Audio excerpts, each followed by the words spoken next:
So my idea is this is going to be on the wall, hidden by the fence, which I'll paint, plant it up, and the plants will all fluff over the top.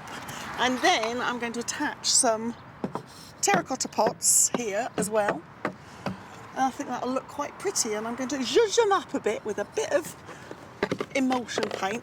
And I might put a mirror behind to reflect some light and reflect the plants as well. We haven't really spent much on this little project at all, because the picket fence was free. We've got little pots of paint, which are sort of £1.50, and the mirror is from a charity shop, and it was £3.99. That was probably the most expensive bit, the plastic trough. And then a few bedding plants, which is really what Lillian wants. She wants to be able to potter and do her own bedding and stuff like that, so she can change it spring, autumn and summertime. I think I want the mirror up. I'm not 100% sure, but see, I'm thinking something like that, yeah? Oh, watch me plants, you. That's it. Up and on. That's it. Centralise it.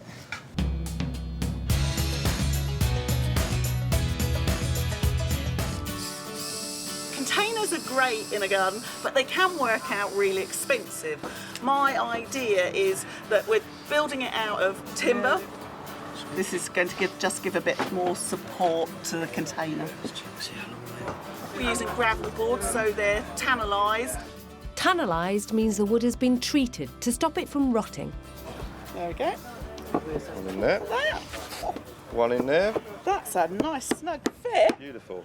As you can see, it's quite substantial. It's now that it's started coming together, it's quite weighty, which is good. Won't blow over in the wind. Even if you're not the best DIYer in the world, a container like this is really quite simple. It's a case of chopping up bits of timber, more or less the same length, doesn't matter if there's a couple of millimetres out, and screwing it together. That's it, really. These aren't ordinary containers. They move. And this budget-busting idea has huge benefits to the plants. In the winter, you can wheel it right up against the house and the plants will be more protected. Adding a weed-proof membrane to the base of the container protects it from the soil, while still allowing water to drain through when it's filled. And the timber this way will last much longer because it doesn't sit on a solid surface that's wet. The water will run through, so the timber is good to go.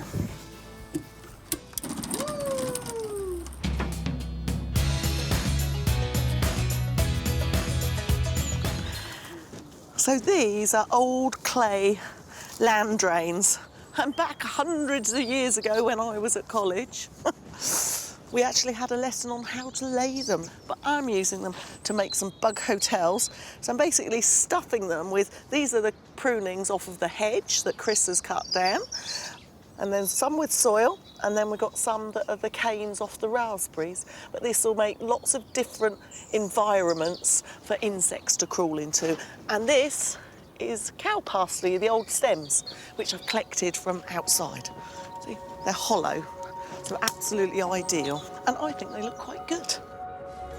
Charlie's keen for bossman David's approval. Hey Charlie, what's going on here? Look, do you not like these? These are amazing. They look great, don't they? I love them, they're really, really cool. They almost look like a bit of art. They're amazing, well, they're kind of like the logs. Yeah, where do you want them to go? Well,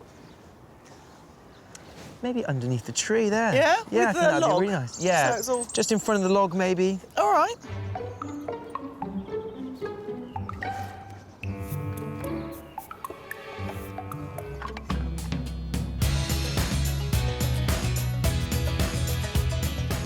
I'm going to include everything and the kitchen sink. Hey, but that's going to look amazing. You planted up here. No, I thought it'd make a great potting bench. Yeah. Yeah? Like Perfect. it. Nicely. That's all right.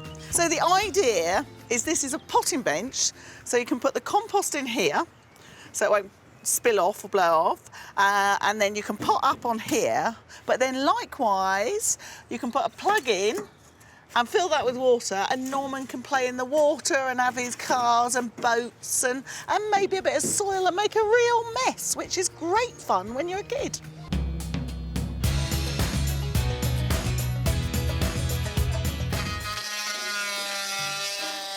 I'm going to plant it up with some Carex, this is frosted curls, look like curly hair, and then some sempervivums or house leeks. These were called house leeks because they used to use them to plug up the holes in the roof, hence house leeks, or they're also known as hens and chickens. These are your hens and these are the baby chickens, and they're really easy to propagate from. So all these bits or chickens that have fallen off, I'm going to make into cuttings that I'm going to put in the top over here, like so. Won't that look cute? Don't know whether this will look cute. So I think the hair first. It's a bit...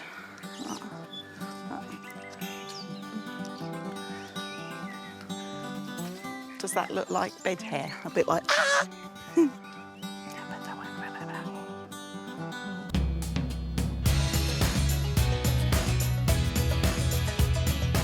We're going to make this into a green roof. Now, because Alistair's made the shed himself, it's really strong and reinforced. If you're using a prefabricated shed at home, you want to put some extra structure in because of the weight of the roof.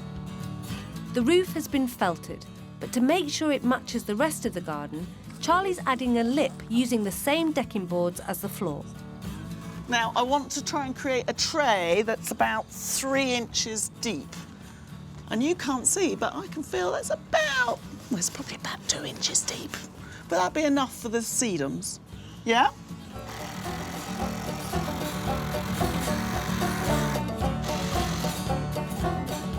That's going to go down like that, and then we'll trim that off so you won't see it. See? That'll look nice. And then just imagine all this sea of sedums. Very pretty.